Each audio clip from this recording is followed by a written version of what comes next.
Na última semana que eu tive ministrando, estava falando sobre a prensa de Deus, passando pela prensa de Deus. Tiago 1, 2 e 4 diz assim: meus irmãos, considerem motivo de grande alegria, diga, grande alegria. Considere ser motivo de grande alegria passar por diversas provas. Então diga, Deus tem plano nas provas. Diga para quem está do seu lado, ninguém cresce se não passar por prova, se não passar por dor, se não passar por luta. Todo mundo que passa pela prova, seja uma enfermidade, seja que tipo de dor a gente passar, tem o propósito, Deus tem o propósito que a gente cresça, a menos que a gente não compreenda, e ao invés disso a gente fica pior. Fica mais incrédulo, fica revoltado, fica mais carnal, abre porta para o diabo, fica pior. Então diga, crise, que é igual a prensa. Prensa é o mesmo que crise, que luta, que problema. Então diga, a crise, a prensa não nos deixa do jeito que éramos. Agora olha para quem está do seu lado e diga, ou você fica pior, ou você fica melhor. Fala aí, vai. Vamos lá. Meus irmãos, considerem motivo de grande alegria o fato de passarem por diversas provações. Então está dizendo que na vida a gente vai passar por diversas, por muitas. Se não passar, não cresce. O Lázaro não cantou? Vou passando pela prova dando glória a Deus, glória a Deus, glória a Deus. Vou passando pela prova dando glória a Deus, glória a Deus, glória a Deus. O crente quando está na prova, como é que é? E vem um atribulado do Satanás, canta aí. E vai lá e toca o dedo na ferida e zoa com você, oprime você. Então considerem motivo de grande alegria. Meu Deus, quem aqui ousa dar glória a Deus na prova? Poucos de nós dá glória a Deus na prova. Está doendo, a gente não dá, a gente murmura, a gente reclama. Ou não é assim? O propósito que Deus quer, o alvo é que a gente glorifique na prova. Em tudo dai graças. Em tudo dai graças. Sabendo que todas as coisas cooperam para o bem daqueles que amam a Deus. Tem prova que a gente entrou nela, que a gente é que arrumou a confusão. Uma decisão errada, uma má administração, uma fala errada, alguma coisa. Então é a gente que chamou o problema. Aí depois fica, ó, tudo jururu, como diz o baiano.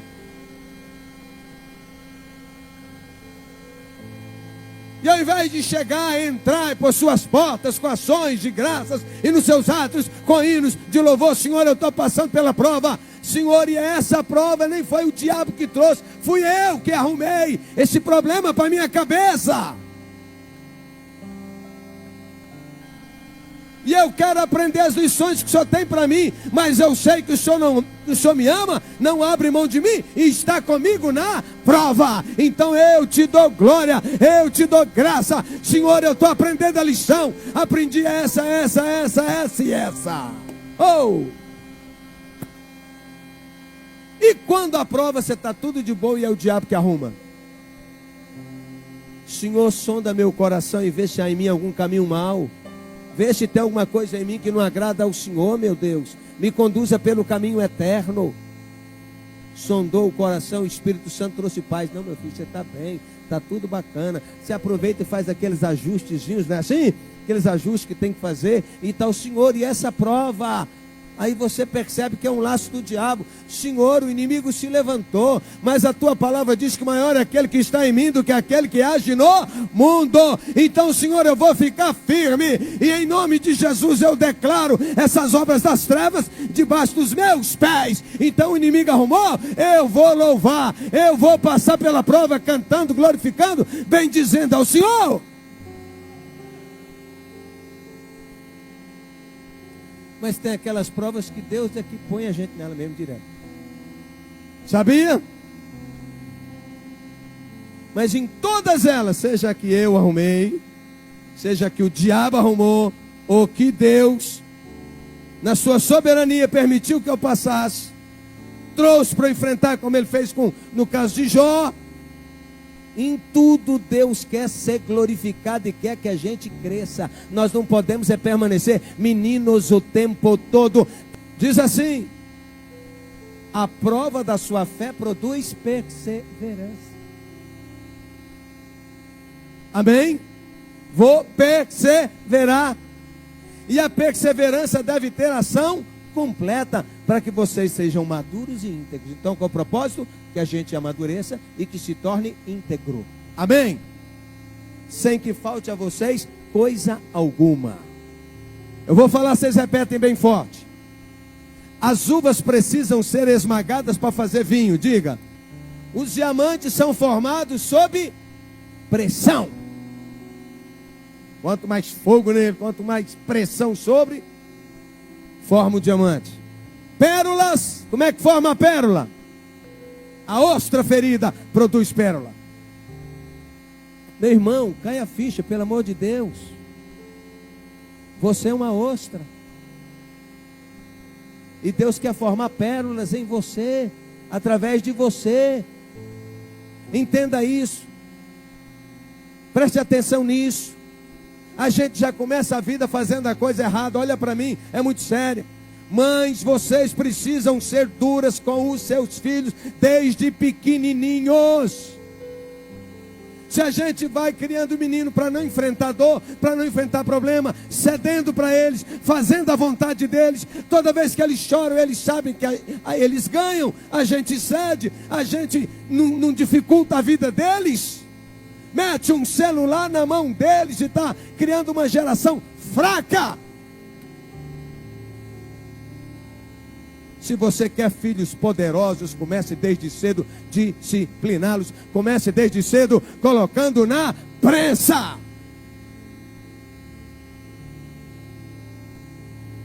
Você não pode permitir que esse menino, que essa menina te domine. Eu olho aqui, eu conheço vocês. Cada um aqui sabe como é que faz. A tendência é ceder.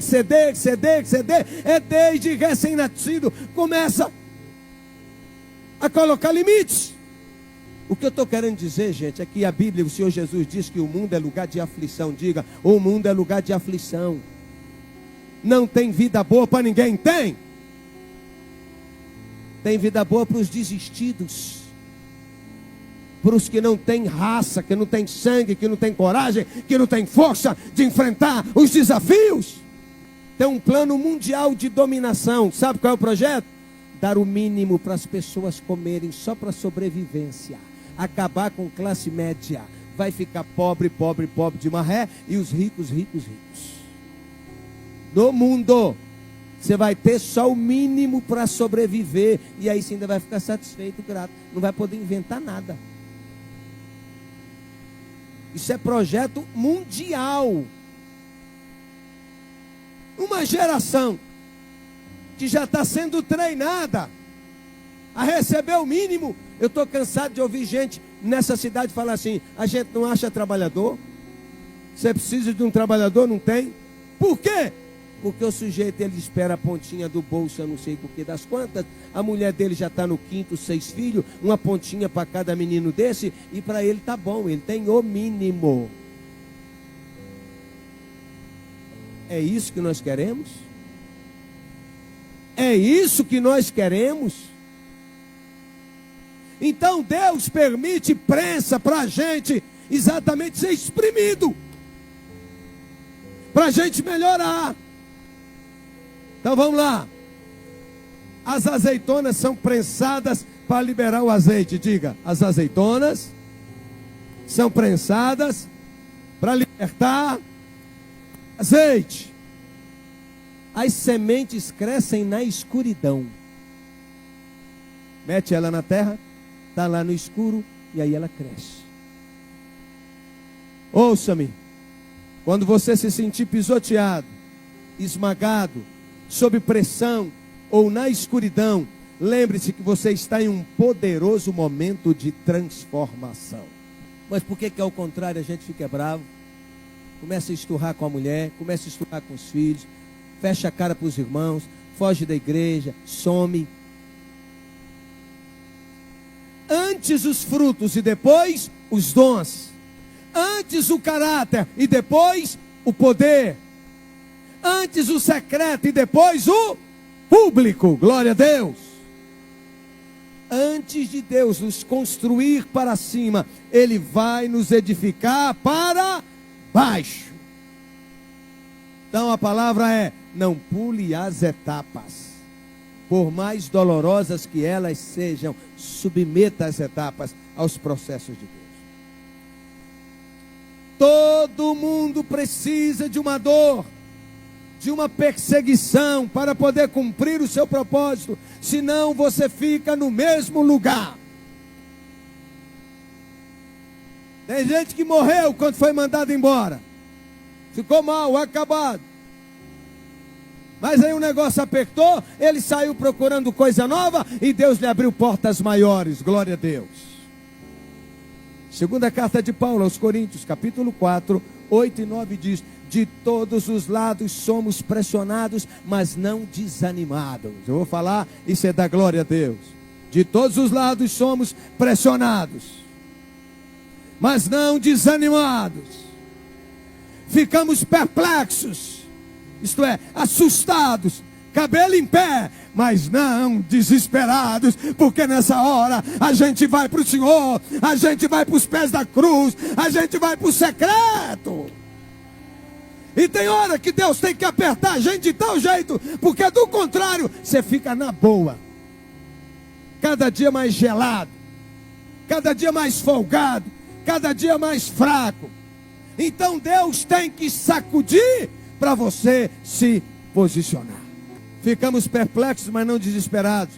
Somos perseguidos, mas não abandonados, abatidos. Quem fica abatido nas lutas? Todos nós ficamos, irmãos, mas não destruídos. A gente leva a pancada, leva a porrada, chora, vai para o Senhor e levanta a cabeça. Aleluia. Oh! As maiores conquistas da sua vida estão fora da sua zona de conforto. Olha para quem está do seu lado e pergunta: você está na zona de conforto?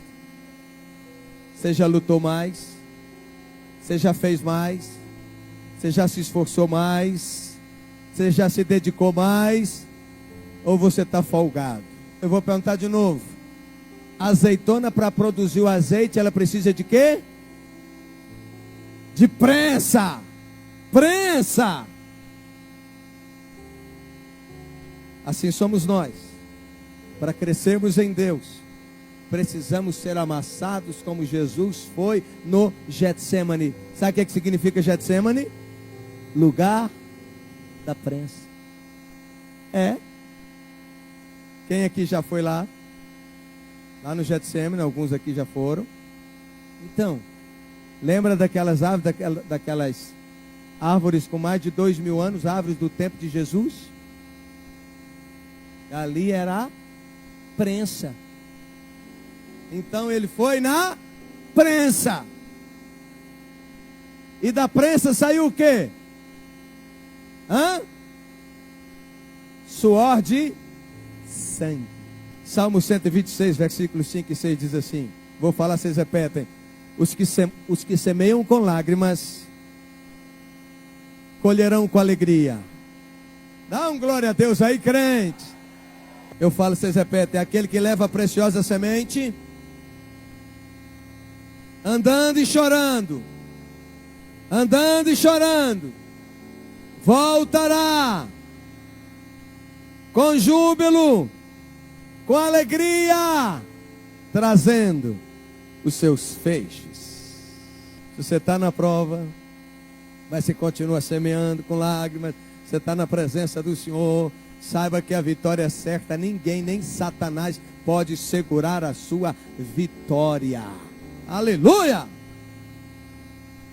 Eu quero ainda apresentar exemplos de pessoas que foram submetidos à prensa, ao processo. Mas eu vou começar com um caso negativo. O rei Saul não foi aprovado no processo. Vocês lembram que o povo de Israel queria imediatamente um rei, lembra? Como as outras nações tinham. E Deus decidiu então ceder à vontade do povo e dar-lhes um rei. Mas não estava preparado. Vamos lá. Ele queimou etapas. Diz a Bíblia em 1 Samuel 9, 15 e 16, que Saul estava procurando as jumentas desviadas lá do curral do seu pai, as que extraviaram, e procura daqui, procura dali e tal, até que ele foi a Samuel para perguntar ao vidente, ao profeta, se podia dar notícia. Ouça. Ora, um dia antes de Saul chegar, Deus revelara a Samuel dizendo: amanhã a estas horas te enviarei um homem da terra de Benjamim, o qual ungirás por príncipe sobre o meu povo de Israel, e ele livrará o meu povo das mãos dos filisteus, porque atentei para o meu povo, porque seu clamor chegou até mim. Um dia antes dele aparecer lá, Deus já tinha revelado a Samuel que ele ia lá. 1 Samuel 10:1. Tomou Samuel um vaso de azeite, e lhe derramou, quando ele chegou lá, porque eu estou adiantando o texto, e derramou sobre a cabeça de Saul, e o beijou e disse: não te ungiu porventura o Senhor por príncipe sobre a herança, o povo de Israel sobre sua herança? 1 Samuel 10, 5, 8. Seguirás a Gibeá Elohim, onde está a guarnição dos filisteus, e assim, Saul, que você entrar na cidade, encontrarás um grupo de profetas que estão descendo da montanha. Eles estão com tambores, saltérios, flautas, harpas, e eles estarão profetizando. O Espírito do Senhor se apossará de ti, e você profetizará com eles, e tu serás mudado em outro homem. Quando estes sinais te acontecerem, faça o que a ocasião te pedir, porque Deus é contigo. Tu, porém, descerás adiante de mim em Gilgal, e eis que eu descerei a ti para sacrificar holocaustos, para apresentar ofertas pacíficas. 7 dias esperarás até que eu venha ter contigo e te declare o que hás de fazer. 1 Samuel 10, 9 e 11. Aconteceu o que, virando-se ele para despedir-se de Samuel, Deus lhe mudou o coração. Então vamos lá. Quem mudou o coração de Saul? Quem? Deus. Então o homem estava cheio de Deus? Tá. E todos os sinais que o profeta falou se cumpriram naquele dia. Versículo 10. Chegando ele a Gibeá, eis que um grupo de profetas lhe saiu ao encontro, e o Espírito de Deus se apossou de Saul. Se apossou de quem? E ele profetizou no meio deles. Todos os que antes o conheciam, vendo que ele profetizava com os profetas, diziam uns aos outros: o que aconteceu com Saul, filho de Quis? Ele está também, Saul, entre os profetas. Agora 1 Samuel 10, versículo 17. Convocou Samuel o povo ao Senhor em Mispa. Versículo 20.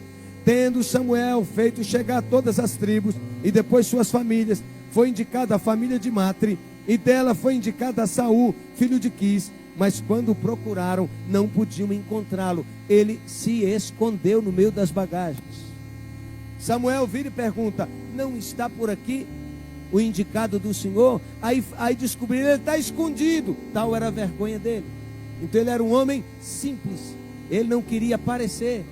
Ele não pediu para ser rei. Deus o chamou, Deus o ungiu, Deus derramou sobre ele graça, Deus derramou autoridade sobre ele. correram e tomaram ele, estando ele no meio do povo. Ele era o mais alto e sobressaía de todo o povo, do ombro para cima. Então disse Samuel a todo o povo: vedes a quem o Senhor escolheu, pois em todo o povo não há nenhum semelhante a ele. Então o povo rompeu em gritos, exclamando: viva o rei, viva o rei, viva o rei. Mas os filhos de Belial disseram: como poderá esse homem salvar nós? E o desprezaram e não o trouxeram presentes. Porém Saul se fez de surdo. Tá tudo bom. Até aí não tem arrogância, tá bacana o coração. Aí vem a primeira vitória. Quando os amonitas souberam que Israel tinha um rei, juntaram um exército: vão lá matá-los. E Deus põe a mão. O Espírito de Deus se apossou de Saul. E ele faz uma convocação. E o povo aparece. E eles venceram de forma maravilhosa, gloriosa. Juntaram em Israel 300 mil homens. E 30 mil em Judá. E venceram os inimigos. Feriram Amon. Até se fez sentir o calor do dia. E os sobreviventes se espalharam e não ficaram 2 deles juntos. A seguir, Saul é confirmado rei. Segundo Samuel 11, 12 a 15. Então disse o povo a Samuel: quem são aqueles que dizia: reinará Saul sobre nós? Trazei-os aqui para que nós os matemos. Porém Saul disse: hoje ninguém será morto, porque no dia de hoje o Senhor salvou Israel. Meu Deus, o homem começou bem demais. Como é que as pessoas em geral começam? Bem. Vai estar trabalhando na empresa? É um avião, dá o seu melhor. Entra num casamento, a mulher: meu Deus, que homem. O homem: meu Deus, que mulher. Não é assim? Todo mundo começa bem. Ele estava indo muito bem. Ficou 1 ano sem guerra, 1 ano em paz. Agora Deus coloca Saul na prensa. Olha para quem está do seu lado. Não tem jeito de escapar. Mais dia menos dia, tem a prensa. Tem a prensa. E diga: a prensa é para o seu crescimento.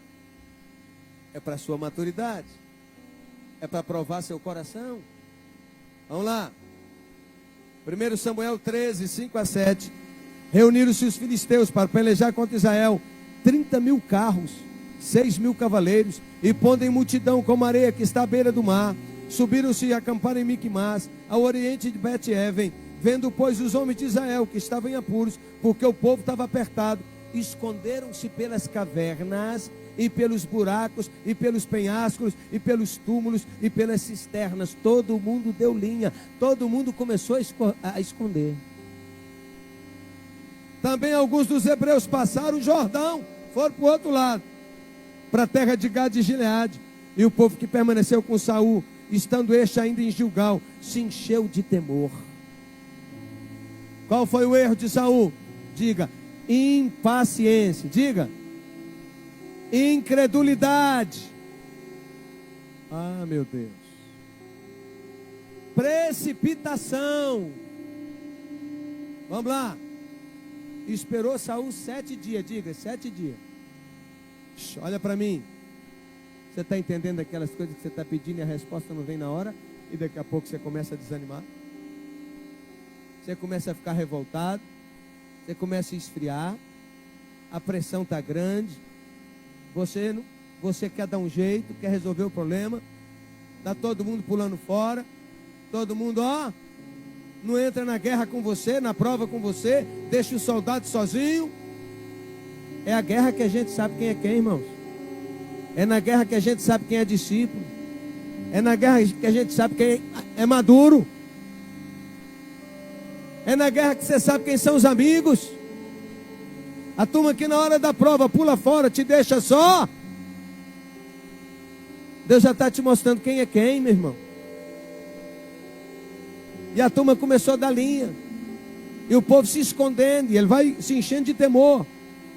Esperou Saul 7 dias, segundo o prazo determinado por Samuel. Não vindo, porém, Samuel a Gilgal, o povo se foi espalhando ali. Então disse Saul: traga-me aqui o holocausto e ofertas pacíficas. E ofereceu ele o holocausto. Mal acabara de oferecer o holocausto, eis que chega Samuel e diz, e aí Saul lhe saiu ao encontro para o saudar. Quem é que oferecia o sacrifício? Quem? Diga, o sacerdote, o profeta Samuel. Mas a impaciência dele, ele assumiu uma posição que não era dele. Preste muita atenção nisso. Tem gente que queima etapas na vida porque começa a assumir lugares que Deus não te chamou para estar. Deus está te chamando para apoiar, para estar do lado, para ser suporte, mas você quer o microfone. O tempo do microfone vai chegar. Amém? Deus está te chamando para servir, mas você quer tomar frente. Você quer resolver as coisas. E eu já vi muita gente boa, com dom, com graça, que hoje está longe, porque queimou etapas, porque quis assumir um lugar que não era o seu.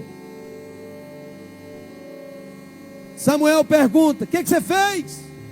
Respondeu Saul: vindo que o povo que ia se espalhando aqui, e que você não veio no tempo combinado, e os filisteus estavam se ajuntando em Miquimás, eu disse consigo mesmo: agora descerão os filisteus contra mim em Gilgal, e ainda não obtive a benevolência do Senhor, forçado pelas circunstâncias, ofereci holocausto.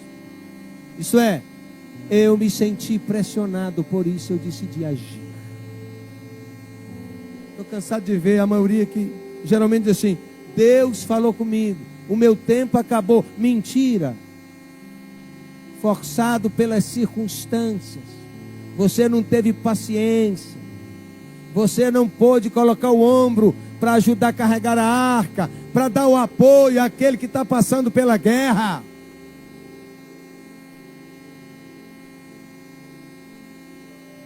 O que se passou no mundo interior de Saul?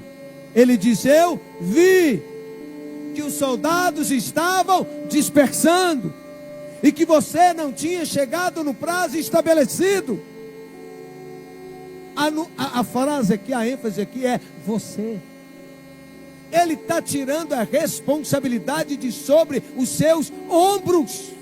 A maioria de nós faz isso. Eu fiz isso porque você não fez isso. Isso aconteceu por causa de você. Quais os nossos problemas nos relacionamentos? É esse, é não assumir responsabilidade pela nossa vida e nossos erros. Qual a fonte dos nossos problemas no casamento? É esse, é você. É você. Você não fez, você não agiu, é por isso que eu agi dessa forma. Adão e Eva não começou assim? Adão, o que aconteceu com você, Adão? Porque você escondeu? O que é que ele diz? A mulher que tu me deste. Eu estava aqui de boa, viu? Só ouvindo o canto de pássaro e vendo os animais namorar. Estava aqui só dando nome para os bichos. Estava bacana. Aí o Senhor me arrumou uma mulher, e agora ela me fez cair nisso. Aí Deus vai na mulher, ela diz o quê? Foi a serpente. Sempre passando a responsabilidade para os outros. A outra palavra é pensei. 1 Samuel 13:12. Pensei, agora os filisteus me atacarão, e eu não busquei o Senhor. Então eu senti-me obrigado a oferecer o holocausto. Saul completa seu processo de tentar transferir a responsabilidade. O ponto principal é que Saul deveria ter esperado pela chegada de Samuel para receber as instruções dele, mas ele não espera. O profeta de Deus daria a instrução. O que Saul precisava era esperar no Senhor. Ainda que tivesse um só, com a presença do Senhor, todo o quadro mudaria. Não era a força dele. Amém? A tarefa de Saul era esperar, mas ele não esperou. Para Saul, o ritual de sacrifício era essencial, mas a direção profética era dispensável. Não precisava do profeta. Então Deus falou: você agiu como tolo, desobedecendo os mandamentos que o Senhor teu Deus lhe deu. Se você tivesse obedecido, hoje Ele teria te estabelecido o seu reino em Israel, mas agora seu reinado não permanecerá. O Senhor procurou um homem segundo o seu coração e o designou líder do seu povo, pois você não obedeceu ao mandamento de Deus. 1 Samuel 13, 13, 14. Rejeitado, foi reprovado na prensa, a prensa da espera, da dependência de Deus. Olha para mim em nome de Jesus. É um provérbio antigo que diz assim: o apressado come cru. Se Deus não falou, vá, sossega, espera, aguarda, toma cuidado, aguarda. Isso é uma palavra especialmente para os jovens. Aguarda, espera. Davi mesmo dá um comando à sua alma: minha alma espera no Senhor, eu ainda o louvarei, porque a alma estava desesperada, queria agir de qualquer jeito, uma inquietação, e ele diz: espera. Quero adiantar para concluir o último e derradeiro teste, passo decisivo de rejeição. No capítulo 15 de 1 Samuel, o Senhor decidiu castigar os amalequitas, destruir todo. E Deus mandou matar o rei, e todos os bens que tinha, não era para destruir tudo. Ele vai para a guerra, o pedido de Deus, a ordem de Deus estava muito clara. Ele vai para a guerra. Quando chega lá, ele poupa Agag, o rei, poupa o melhor do rebanho e traz. Quando Samuel chega: que zoada de ovelha é essa que eu estou ouvindo? Ele: eu trouxe para oferecer a Deus. Mas o que é que Deus tinha pedido? Que era para matar. E o rei? Ele poupou. Meus irmãos, isso é tão sério, porque a maioria de nós faz as coisas assim, com a confiança, com a certeza de que está fazendo o que Deus mandou fazer. Esse é o tal do espírito do engano.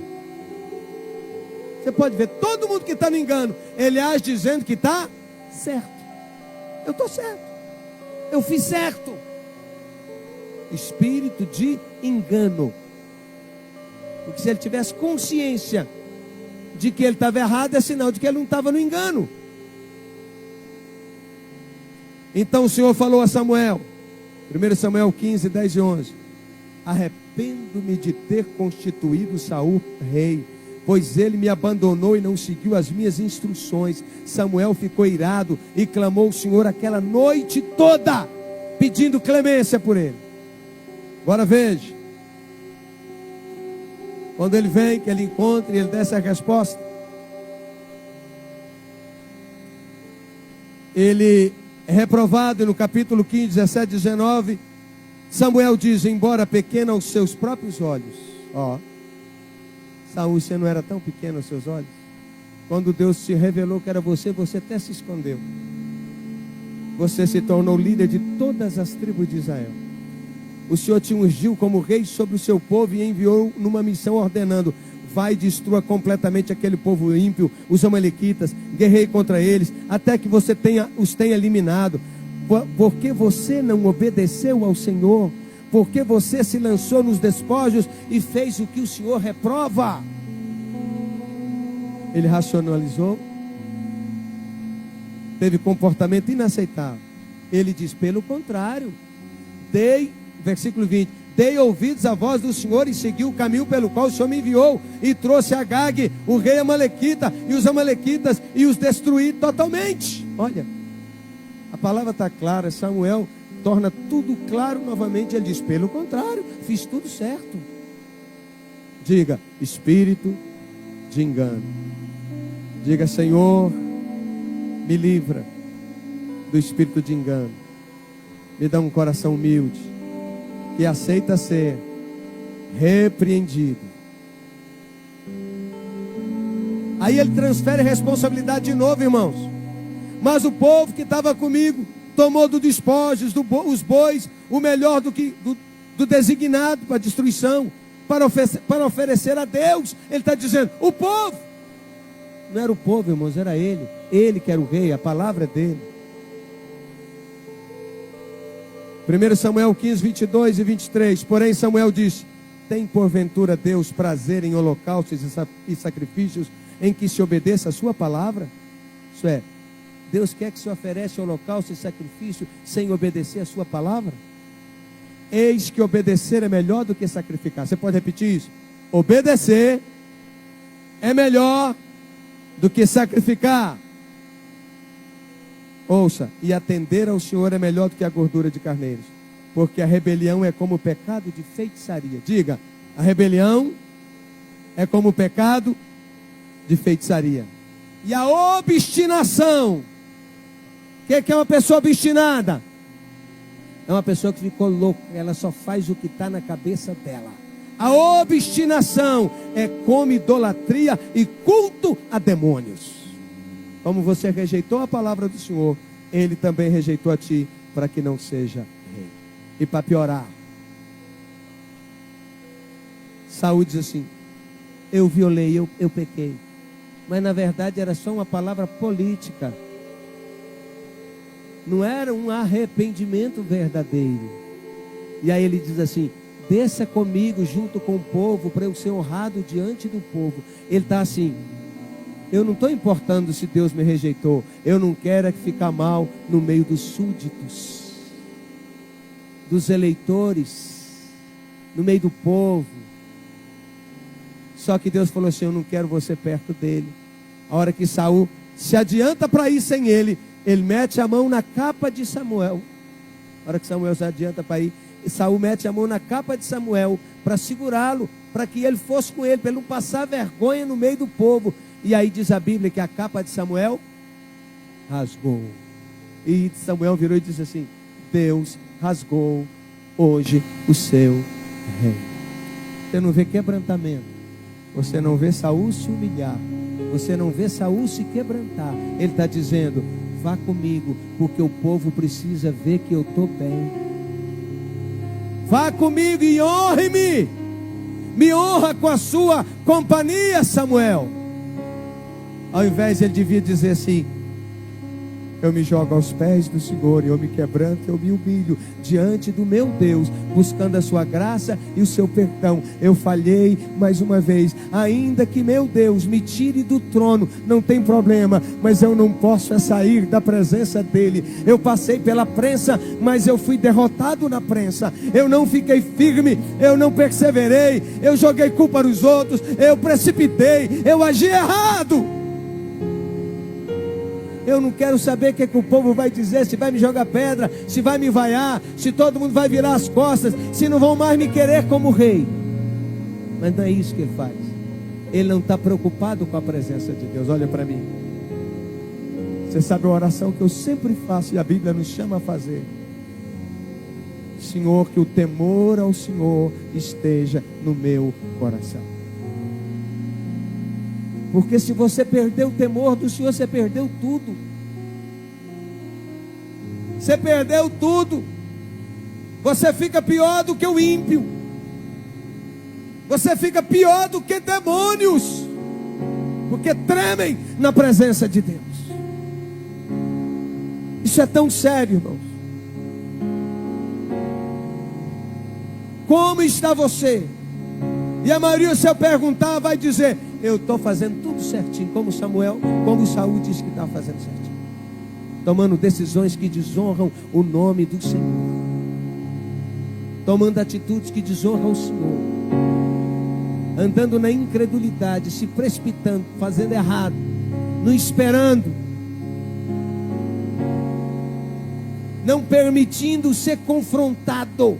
Ouça, pelo amor de Deus, uma coisa: ninguém cresce se não for confrontado. Eu vou repetir: ninguém cresce se não for confrontado. E eu vou dizer: a maioria de nós não aceita ser confrontado. Quer conhecer o líder? Quer conhecer Ele? Confronte. Tem vários aqui que eu evito às vezes de confrontar, porque eu sei que se falar espinha, não recebe bem.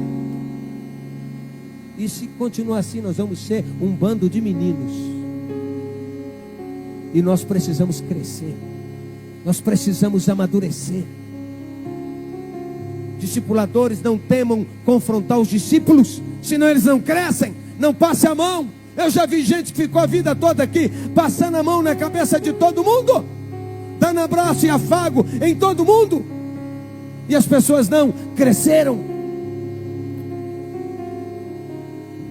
Isso é tão sério. Se você está na prensa, se não está hoje, vai estar amanhã. Deus sempre vai nos colocar na prensa. A questão não é a prensa, a questão não é nem como entramos, a questão é como é que nós vamos sair, se aprovados ou se reprovados.